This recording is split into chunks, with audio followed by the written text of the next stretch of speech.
crashed in a forbidden jungle. The sky was on fire. Jake's small spaceship spun out of control as warning alarms screamed inside the cockpit. Sparks flew from broken wires. Smoke filled the air. He pushed every button he could, but nothing worked. He was going down, and fast. Outside the window, a green jungle stretched out like an endless sea. Huge trees with glowing leaves reached up like claws. Lightning flashed in the sky. The wind howled like a monster. "Come on, hold together," Jake shouted, gripping the controls. The ship crashed through the treetops. Metal tore, branches snapped, then boom! Silence. Jake opened his eyes slowly. His head hurt. Blood trickled down his forehead. The ship was tilted on one side, half buried in vines and thick roots. Everything was broken. The engines were dead. His communication system was fried. He was alone, stranded. Jake grabbed a survival pack and stepped outside. The jungle was strange. The plants looked alive. Some moved when he got too close. The air was thick and wet. It smelled like mud, flowers, and something dangerous. Suddenly he heard it. Thoom. The ground shook slightly. Thoom. It came again. Jake stopped. He listened. He wasn't alone. He crouched near a large rock, peeking over slowly. His heart beat faster. In the distance, something huge was moving between the trees. Much taller than a human. Much bigger than any beast he'd seen before. Leaves rustled.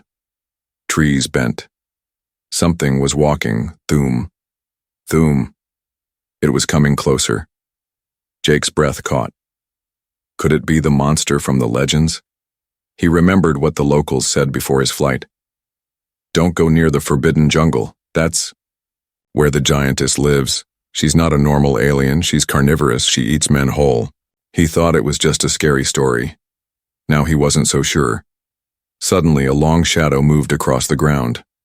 Something passed overhead. Jake didn't dare look up. He held his breath. Then, crack. A tree nearby snapped and fell. A loud growl echoed across the jungle. Jake ran. He didn't care where he was going. He just needed to get away. He jumped over roots, pushed past thick leaves, and stumbled through muddy ground. Behind him, the sound of heavy footsteps followed. She was chasing him. Jake found a small opening in the rocks and crawled inside, hiding behind mossy stones. He kept still. The footsteps stopped. For a moment, everything was quiet. Then, something crouched down outside the cave. Jake saw it. Her. Huge fingers, green and smooth, curled around the rocks. Eyes like glowing emeralds peered inside. Her face was beautiful, but terrifying. Her nose twitched like she was smelling him. Her lips curled into a curious smile. Jake froze. She reached inside slowly. Jake held his breath and didn't move. But her hand stopped. She didn't grab him. She just stared, tilting her head like a curious animal. Then she spoke in a low, deep voice. "I saw you fall." "You... human?" Jake's eyes widened. She could talk? He nodded slowly. She didn't smile, but she didn't attack either. "I won't eat you," she said, "unless you try to run again." Before Jake could respond, she grabbed him, gently but firmly. Her hand closed around his body like a warm cage. She lifted him out of the cave with ease. Jake tried to shout, but her grip tightened slightly, not painful, but warning him. The jungle spun below him. He was high in the air now, face to face with the Giantess. She studied him like a rare insect. Her long black hair swayed in the wind. She wore armor made of leather and bones. Her scent was wild, like rain, wood, and something ancient. "I've never seen a human before," she said softly. Jake swallowed hard. "What are you going to do with me?" She tilted her head again. "Haven't decided yet." Then she started walking. Jake dangled helplessly in her grip as she moved through the trees. Her steps were silent this time, calm and smooth. He saw massive bones on the ground. Some were from animals. Some looked human. He didn't know where she was taking him, but one thing was clear. This was no ordinary alien, and she was not taking him home. Caught by the giantess, Jake woke up to a strange sound, dripping water. His body ached. His vision was blurry. He wasn't in the jungle anymore. He was lying on soft grass inside a giant cave. The walls were covered in glowing blue moss and a small stream flowed nearby. Strange birds chirped above, sitting on the vines that hung like curtains. Jake sat up slowly. He was alive, but how? Then he remembered. The crash, the jungle, the footsteps. Her. He looked around. No weapons, no tools, just his survival pack, sitting beside him untouched. That was odd. He stood and tried to sneak toward the cave entrance, but, "Going somewhere, little man?" The deep voice rolled like thunder. Jake turned quickly. The giantess stood there, tall as a tree, blocking the only exit. Her head almost touched the top of the cave. Her glowing green eyes locked onto him. She had no weapons. She didn't need any. Her weapon was herself. Jake backed away slowly, raising his hands. "Please, I don't want trouble." The giantess gave a quiet hum, almost like a laugh. "You crashed, you were broken. I fixed you." Jake blinked. "You helped me?" "I cleaned the wound on your head. I gave you water. Food too," she said, pointing to a bowl the size of a helmet near the stream. Jake looked at it. Fruit-like things, soft roots, and a thick blue paste. Alien food, but not poisoned. She had even made a fire near it. "Why? Why didn't you eat me?" he asked, unable to hide the fear in his voice. Her eyes narrowed, confused. "Eat you? Why would I eat you?" Jake paused. "The locals, they said a giantess lives in this jungle, a carnivore who devours anyone who enters." She raised one eyebrow and crossed her powerful arms. "And you believe them?" He swallowed. "Yes." She stepped closer. Jake froze. She kneeled, placing her face closer to his. "Do I look like a monster?" Jake looked into her face, high cheekbones, soft lips, smooth green skin glowing slightly in the cave's light. She didn't look evil. No, she looked curious, intelligent, tired. "No," he said finally. "You don't."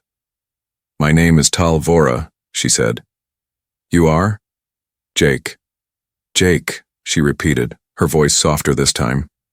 Strange name, but not bad. He took a small step forward. "What do you want from me?" She didn't answer immediately. Instead, she turned and walked to a large rock at the back of the cave. It was covered with glowing symbols.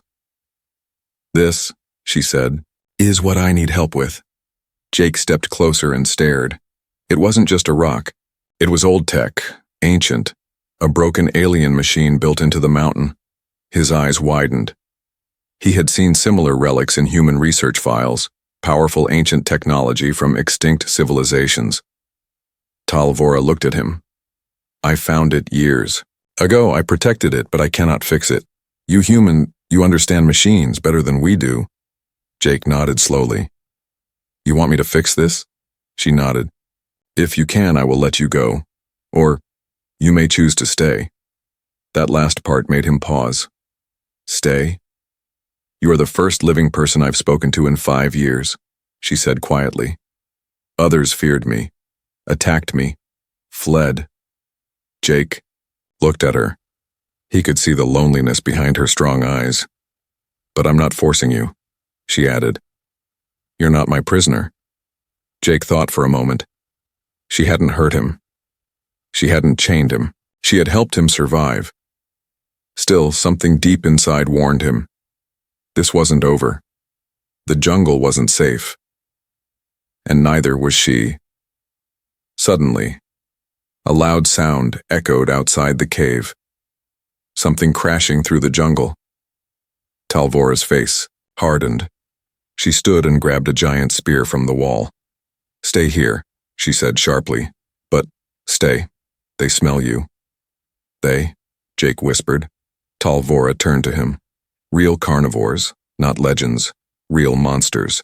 Then she ran toward the exit, vanishing into the stormy night. Jake stood alone in the glowing cave, heart pounding, brain spinning. The story he believed was wrong. The giantess didn't want to eat him, but something else out there did. And now, he wasn't just a guest in her cave, he was bait. The truth about her kind. The cave was silent. Too silent. Jake paced nervously near the glowing rock wall, glancing at the entrance every few seconds. Talvora had gone out to face whatever monster was hunting him, and he was still trying to understand why she even cared. Minutes passed. Then he heard it. Heavy footsteps, but slower this time. Not wild or angry. Talvora returned, her long green body wet from the rain outside, a gash on her shoulder dripping dark blood. Her spear was cracked. She dropped it without a word and walked to the stream, washing her wound like it didn't matter. Jake rushed toward her. "You're bleeding!" She didn't even look at him.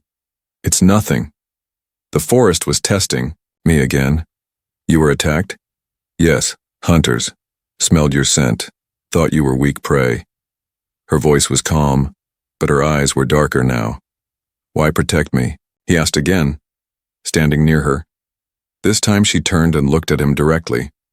"My kind were hunted too once. We were strong, tall, different. That made us enemies." Jake listened as she sat near the warm fire and pulled her thick black hair over one shoulder. "Long ago the world was full of my people. The ground shook when we walked, we were respected, feared. But the smaller ones, like your size, they wanted our power. They made weapons. They called us monsters. They destroyed us." Her voice was low, not angry, just tired. "I was born after the war. I never saw my parents. I was raised by wind, trees, and silence." Jake sat across from her, quietly watching the pain flicker in her glowing eyes. "I didn't choose to be alone," she said. He believed her. Talvora looked at the relic machine on the wall. "This was built by the ancients. They were like gods, not my kind, not yours, but they built powerful machines that could change everything. Weather, time, even life." Jake stood and moved closer to it. The symbols glowed faintly when he touched them. "You think I can fix this? You are human. I've heard stories that your kind can bring dead machines to life." Jake smiled weakly. "Not all of us, just some." Talvora tilted her head. "Are you one of those some?" He studied the machine carefully. The wiring was ancient but familiar. "Maybe," he said, placing his palm on the metal surface. "It'll take time." "Time we don't have," she whispered. Jake looked at her. "Why?" She stood slowly. Her body cast a long shadow against the wall. "Because the hunters aren't the only ones watching." He narrowed his eyes. "Who else?" Talvora stepped closer, lowering her voice. "There are others who want the relic. They think it can control the sky, summon storms, destroy cities. If they find me here, with you, they will take the machine. And they will take you too." Jake's heart thumped. "Why me?" "Because you touched the relic," she said. And it responded. He stared at his hand. The glowing marks on the machine were now faintly glowing under his skin. "What the hell?" "It chose you," she whispered. Jake stepped back, overwhelmed. "So, what does this mean?" Talvora's eyes met his. "It means we're not just fixing a machine, we're waking a god." A sharp gust of wind howled outside. The cave entrance rattled. Lightning cracked across the sky. Jake looked outside and saw small fires burning far away in the jungle. Moving lights. "Campfires? Ships? They're coming," she said. Jake turned to her. "Then let's make this machine work before they arrive." Talvora smiled for the first time. "Now you sound like a warrior."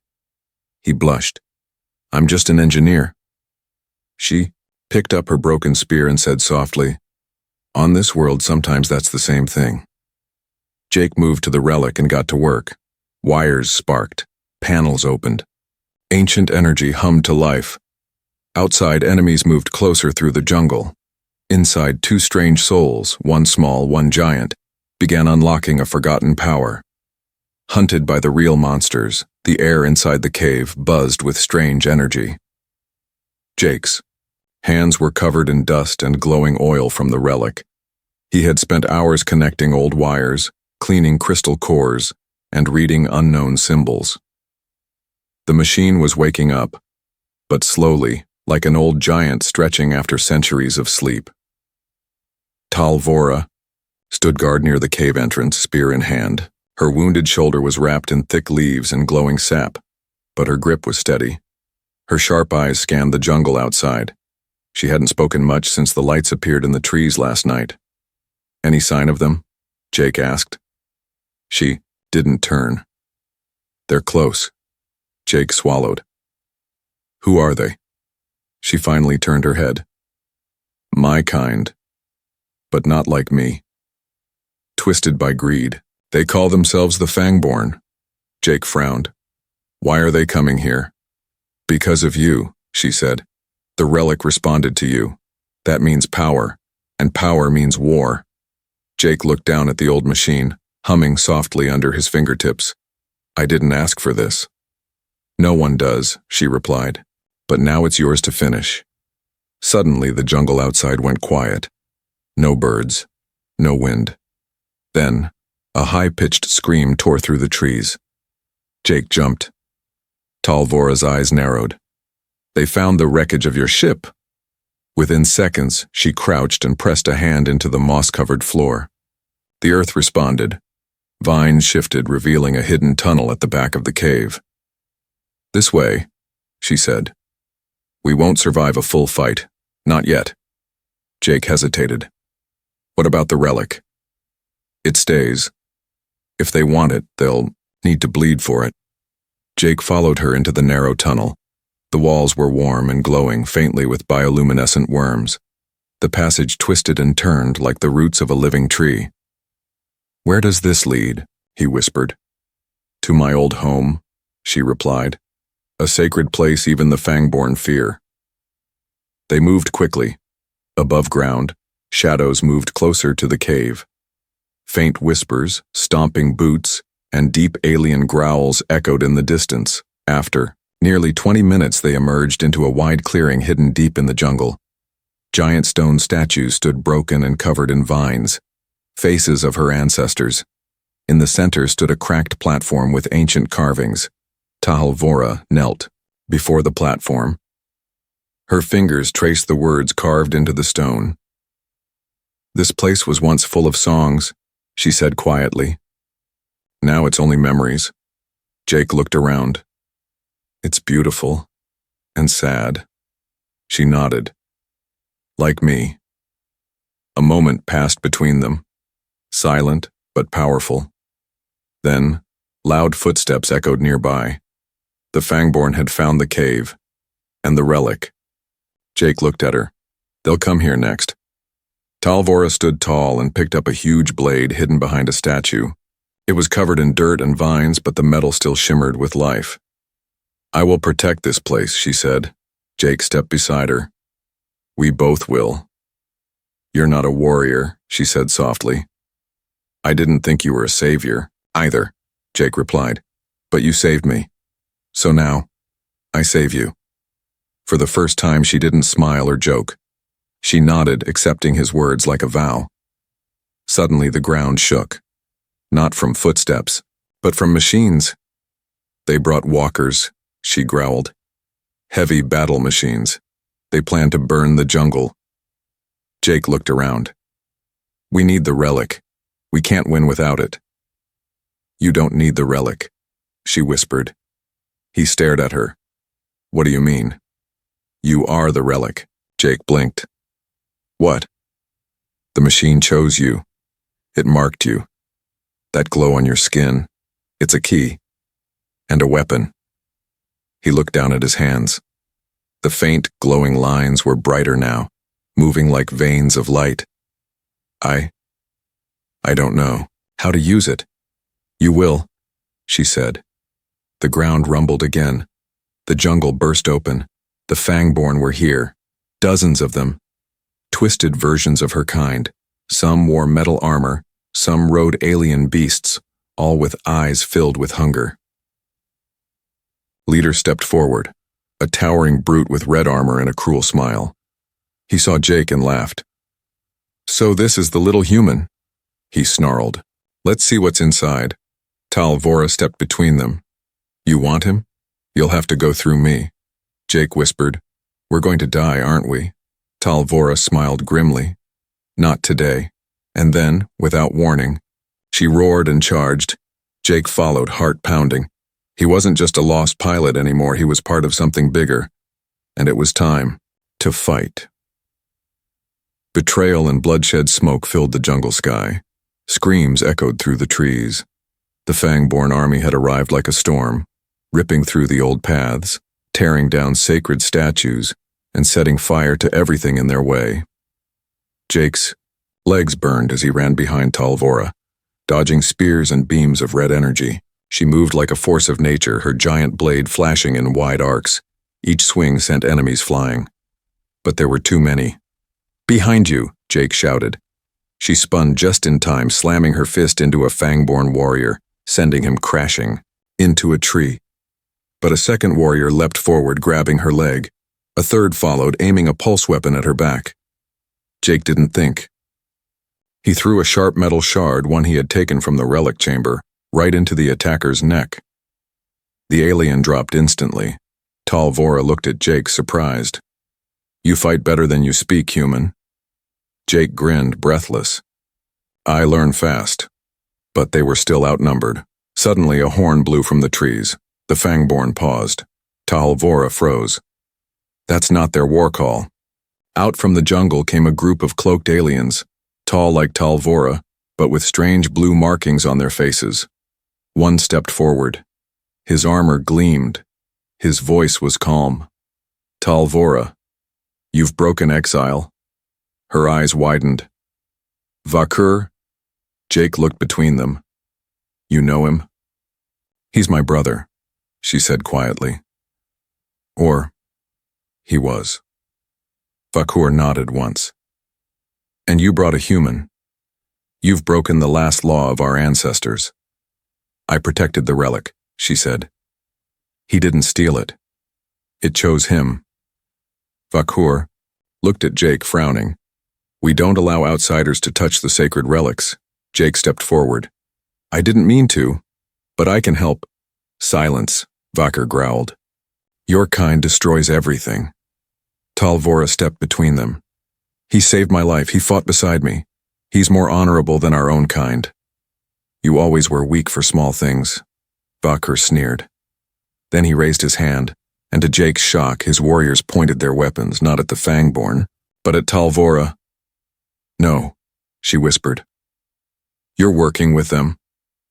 Vakur smiled coldly.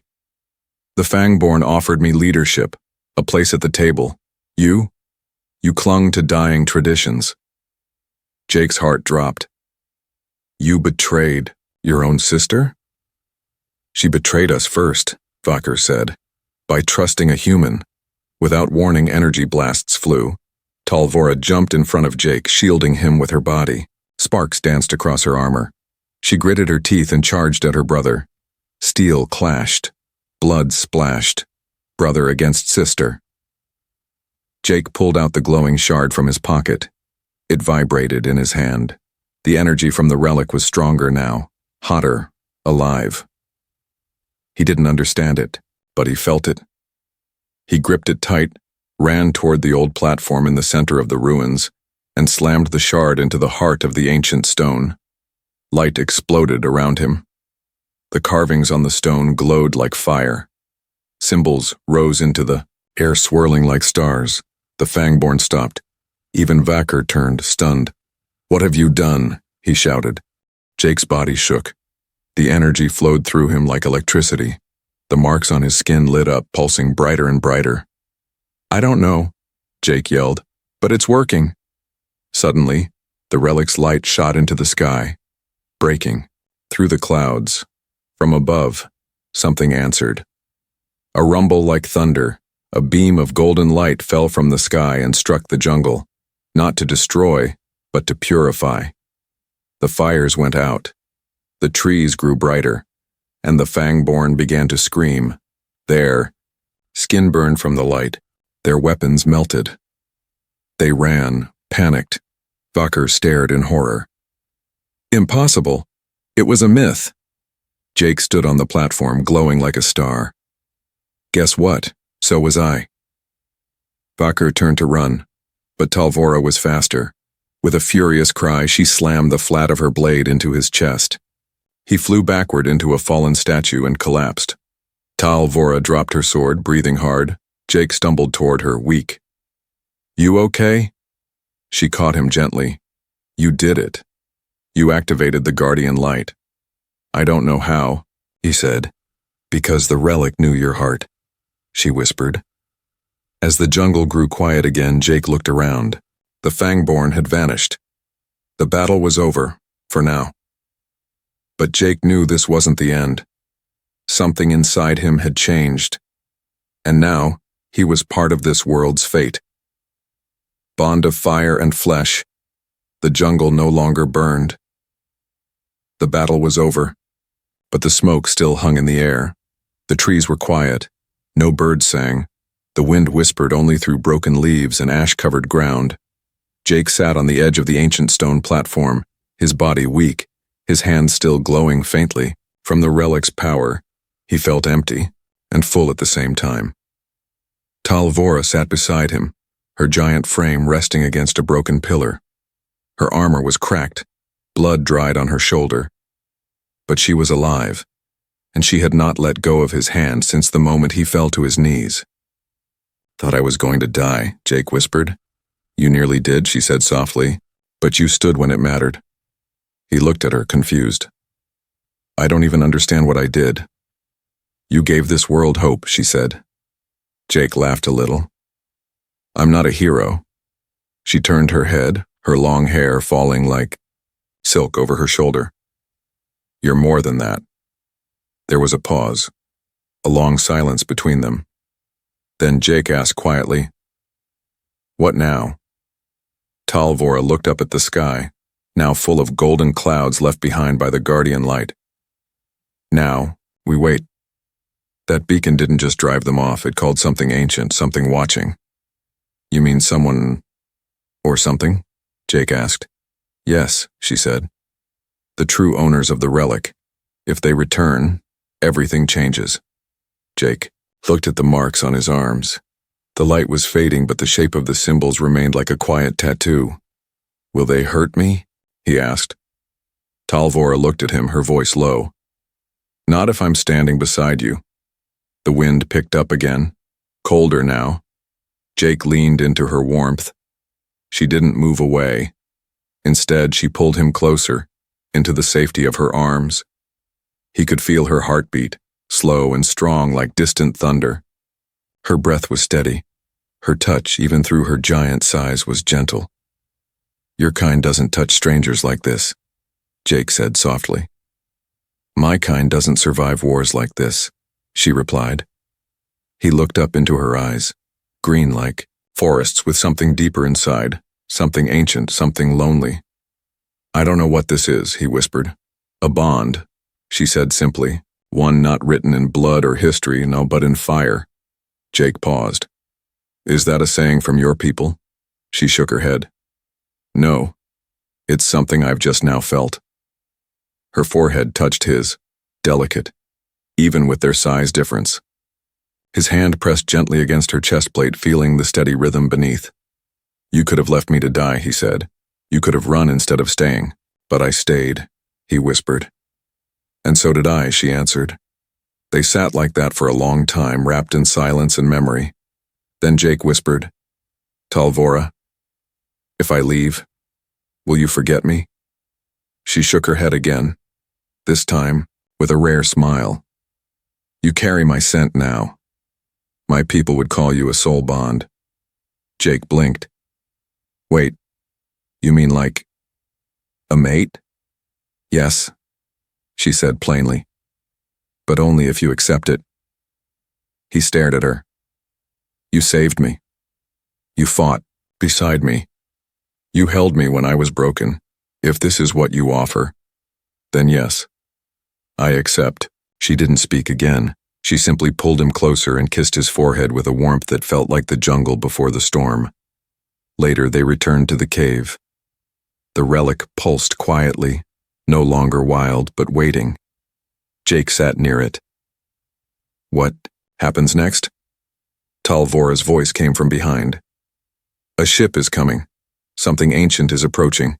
The one who built the relics. Maybe a guardian. Maybe a judge." Jake stood. "And we'll face it together?" She nodded. "Yes, as one." As the stars above flickered strangely, and the ground began to hum again, Jake reached out and took her hand.